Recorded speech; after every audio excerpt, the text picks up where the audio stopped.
My fourth and final week studying the anatomy of the head with the solo artist curriculum was entirely dedicated to Ahmed Aldoori's 100 Heads Challenge. I had started the challenge on the last 3 days of week 3 and had done 30 heads already, so I had 7 days and 70 heads to draw. One thing I realized in the process of working with this challenge was that drawing 10 heads one day is not difficult, but drawing 10 heads every day for 10 days is. There were days in which I only had the time or energy to draw 4 or 5 heads, and that meant I quickly fell behind. When I got to day 9, I had only drawn 70 heads, so in 2 days I had 30 heads to draw, which was a lot to catch up with and not a very relaxed experience. As I was back home with my regular routine, I decided also to try to record my process. There were also some lessons to learn there, some regarding the video recording process that are probably important but are beyond the scope here, but also something very clear about the time I was spending with each drawing. The first head I recorded, the one with the horns, took me almost 30 minutes to draw, which is not sustainable when you're aiming to draw 10 a day, and there are other work and family issues to be taken care of. I also noticed that spending a longer time in a drawing wasn't necessarily making me happier with the result. There were other drawings that took me half the time and I was fine with, like this Asian guy, for example.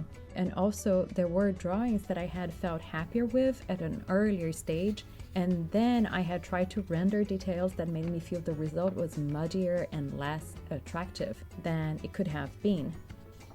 Considering that even taking 15 minutes per head would mean 25 hours drawing for the whole 100 heads, and that I was falling behind on my schedule and sometimes spending a long time for one drawing, I implemented a change. So when I got to drawing 51, either on day 6 or 7, I started using a timer. I used a 15-minute timer, and once it rang, I allowed myself the option of stopping there or giving myself a limited time to complete the drawing, in which case I would put a 5-minute timer as a no limit, but try to finish things up quickly. I think having the timer and also some flexibility was a good decision. I became faster and started finishing lots of drawings even before the timer rang, and being more conscious of my drawing choices. In effect, one of my last drawings, drawing 96, took only 10 minutes, and it was one of my favorite ones because it was simple, more graphic, and I quite like how it turned out.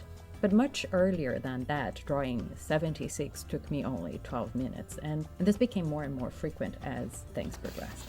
Being flexible was also important. Some poses were more challenging than others or had more details and allowed me to work on something I had not done before. So allowing myself the time to go through this made sense in the context that my main goal with the challenge was to learn how to draw the head. So, for example, on drawing 71, the model was biting her lips in a funny way, and I had to work some more on the pose. Hairs can also be really challenging and time-consuming, so sometimes I chose to have them very simply indicated in the picture, but other times I took a little more time to work with them. The pressure of being on a schedule like this challenge, or even the curriculum in general, comes with some issues as well.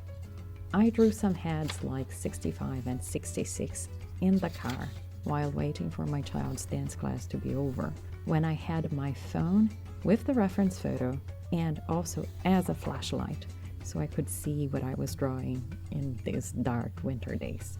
While 65 was fast and simple, and I thought it was okay to leave it like that, 66 suffered more with symmetry in the eyes and other issues.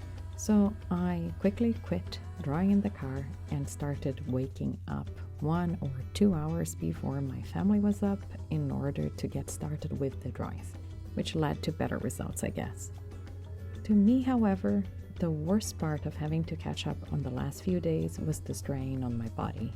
In the last days of the challenge, I felt some pain on my right shoulder, elbow, wrist, and fingers, It actually has persisted even after I finished the challenge, so I have taken a couple of days off from the curriculum to recover before I start the next unit, Perspective 2, as I do not want to have lingering pains.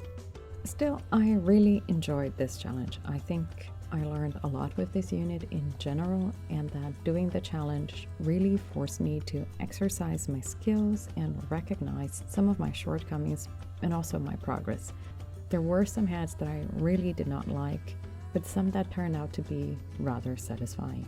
These 4 weeks studying the head brought me farther than what I would have expected, although I know there is a long way to go and that I have not even started working with collars, for example. I am sure the curriculum will offer some different opportunities to further my anatomy skills and character design so I can continue improving in a variety of areas. Next week it will be Perspective 2 with 4 lessons of draw box, and I can imagine it will be intense. I will let the video follow with the time lapses for now and do a quick pass on all the 100 heads in the end. From a video making perspective, it would be useful to know if this kind of footage from the process is useful or not.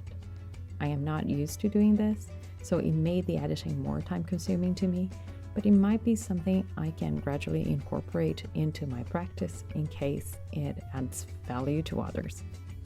As always, thank you very much for watching.